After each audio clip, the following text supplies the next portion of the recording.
प्यारे साथियों, प्यारे दोस्तों, वेलकम बैक। आप देख रहे हैं आपका अपना चैनल रिफॉर्म विद अमान।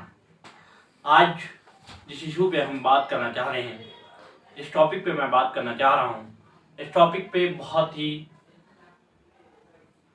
अभी सबसे ज़्यादा हंगामा इसी टॉपिक पे हो रहा है और सालों पहले 2012 से ये टॉपिक अपने आप में देश को झकझोर देने वाला टॉपिक रहा है। देश का एक बड़ा तबका इस वर्ड का नाम सुनकर ही सिहर जाता है, कांप जाता है।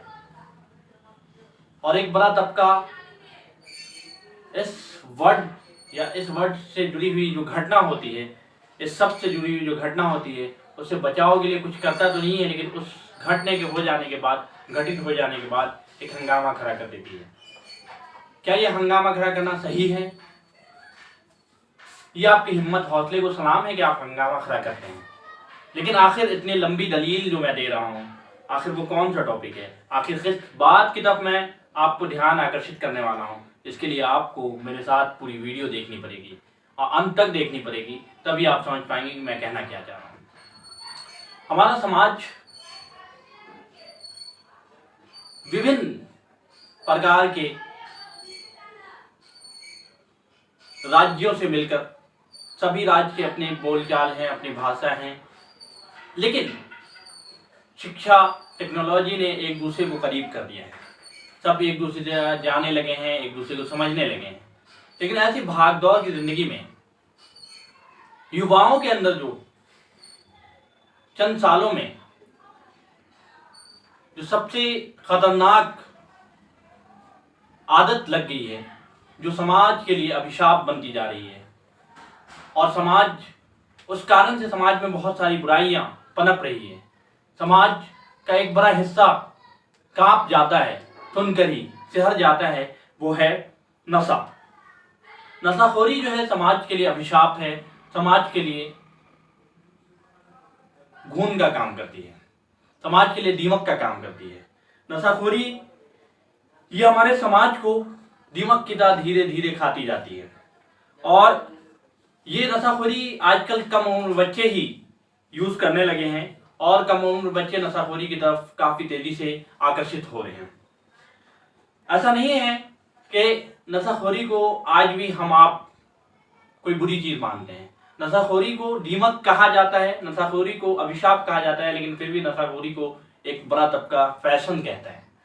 और इस फैशन के दौर में लोग, फैशन के भाग दौर में इसका इस्तेमाल हर चौक चौराहे पे, चाय की दुकान पे, गुटखे की दुकान पे या फिर सुनसान जगहों पे यूज करते हैं।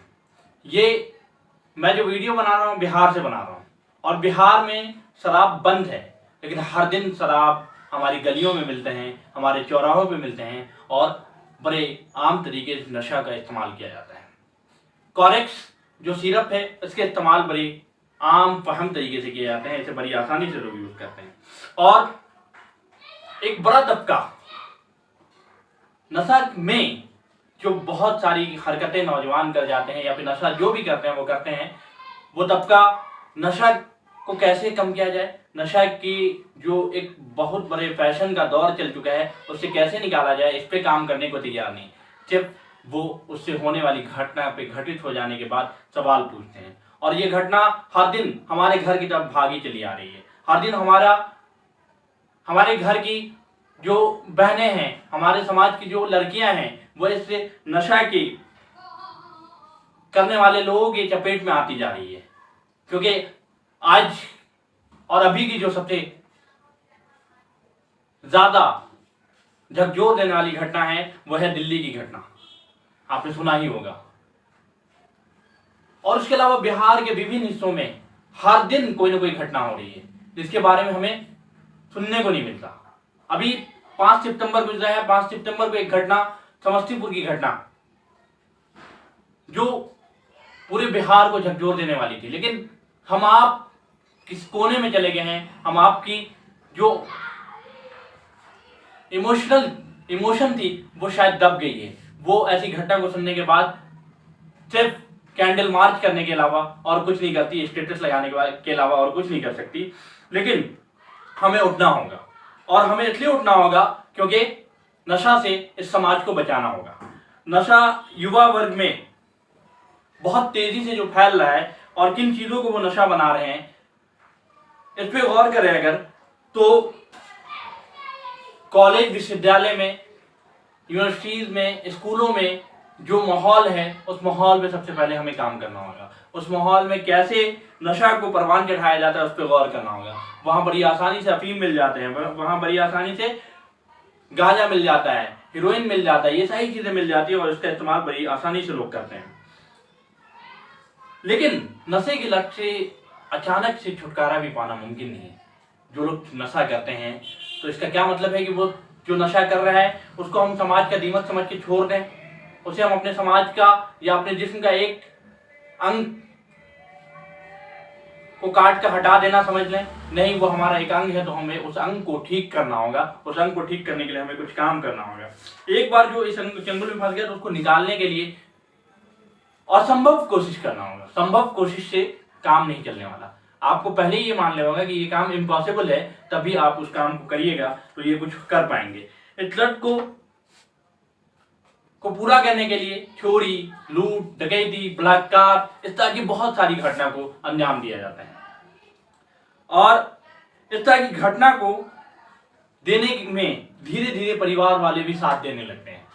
लेकिन हमें ये चाहिए कि एक ऐसा समाज बनाएं जिस समाज में नशा को पूरी तरह से बहिष्कार किया जाए, नशा खत्म हो जाए। नशा का दौर, नशा जो है सारी बीमारियों का जड़ है, नशा दीमक है।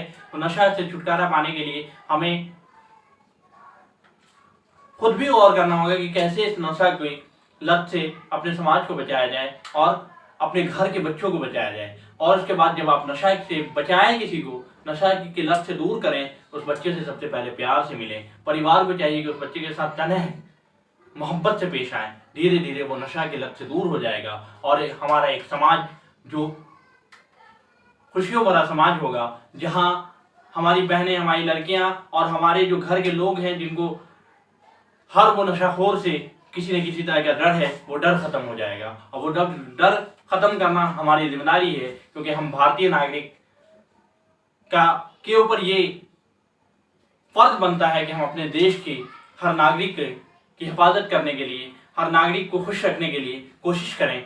क्योंकि खुशियां तभी मिलती है जब हम अपनों के लिए कुछ करते हैं। अपने लिए तो खुशियां तलाश करना बहुत आसान है, लेकिन अपनी खुशियां तभी अच्छी लगती है जब हम अपनों के लिए खुशियां बांटते हैं, अपनों के लिए खुशियां तलाशते हैं। तो आइए एक ऐसा समाज बनाएं जहां अपनों के लिए सब खड़े हों और उस समाज में खुशियां बांटी जाए। उस समाज में कोई नशा ना करता हो, उस समाज में कोई भी झकझोर देने वाली घटना के बाद भी हम आप चुप ना बैठें, हम आप उसके हल की तरफ भागें, हम आप सिर्फ कैंडल मार्च की तरफ नहीं भागें। तो आइए एक नया समाज बनाने के लिए हम सब अभी ही उठें।